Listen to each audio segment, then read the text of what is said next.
Karena sesungguhnya kuburan itu bukanlah tempat peristirahatan yang terakhir. Kuburan itu hanyalah awal persinggahan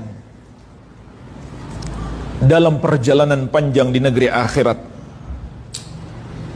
Di dalam hadis yang diriwayatkan Imam At-Tirmidzi dari sahabat yang mulia Utsman bin Affan radhiyallahu anhu, Rasulullah sallallahu alaihi wasallam bersabda, "Innal qabra awwalu manazilil akhirah. Faman naja minhu fama ba'dahu aisaru minhu. Wa man lam yanju minhu fama ba'dahu asyaddu minhu." Sesungguhnya kuburan itu adalah persinggahan yang pertama dalam perjalanan di negeri akhirat. Maka barang siapa yang selamat di kubur, perjalanan berikutnya semakin mudah. Dan barang siapa yang tidak selamat di kubur, maka perjalanan berikutnya semakin berat. Kemudian Nabi SAW mengatakan, "Ma ra'aitu manzaran qat illa wal qabru afdha minhu." Tidaklah aku melihat suatu pemandangan yang mengerikan kecuali kuburan itu jauh lebih mengerikan darinya. Jadi jamaah sekalian, semua yang pernah kita dengarkan, semua yang pernah kita lihat di dunia ini, sesuatu yang mengerikan itu tidak ada apa-apanya dibandingkan pemandangan di alam kubur, tentu bagi orang yang mendapatkan siksa kubur. Oleh karena itu jamaah sekalian, di dalam hadis ini juga ada peringatan terkait ucapan yang menyelisih akidah. Mereka mengatakan ketika ada orang wafat, dia telah kembali ke tempat peristirahatannya yang terakhir. Ini ucapan menyelisih akidah.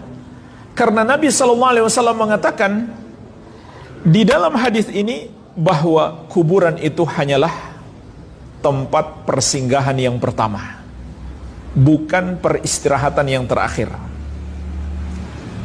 Jadi ini kesalahan yang pertama, seakan-akan kuburan itu akhir dari segalanya. Kesalahan yang kedua, siapa yang bisa memastikan mayit itu sedang beristirahat? Justru malah yang terjadi bisa saja sebaliknya. Di alam kubur hidupnya lebih menderita. Jadi rugi sekali seseorang itu. Di dunia sudah hidup susah, di kubur bukannya senang, nyaman hidupnya, tapi malah lebih sengsara. Ini juga perkara gaib. Nggak mungkin kita tahu orang itu hidupnya sedang beristirahatkah atau justru sebaliknya mendapatkan azab yang sangat pedih di alam kubur. Nah, kesalahannya lebih parah lagi kalau orang itu orang kafir, lalu diberi label almarhum. Apa artinya almarhum? Yang sudah dirahmati, padahal orang kafir. Yang sudah Allah pastikan, sebagaimana akan kita bahas insyaallah ta'ala, dia adalah termasuk penghuni neraka dan dikubur dia mendapatkan azab yang sangat dahsyat. Bagaimana bisa dikatakan almarhum atau rib? Apa artinya rib? Rest in peace, beristirahatlah dalam damai. Padahal dia orang kafir. Kalau dia muslim pun kita nggak bisa memastikan apakah ibadahnya diterima oleh Allah atau tidak. Kita nggak tahu. Bagaimana bisa kita katakan dia sedang beristirahat dalam damai? Kemudian kesalahan yang keempat pada ucapan ini juga termasuk tasyabbuh, menyerupai orang-orang kafir.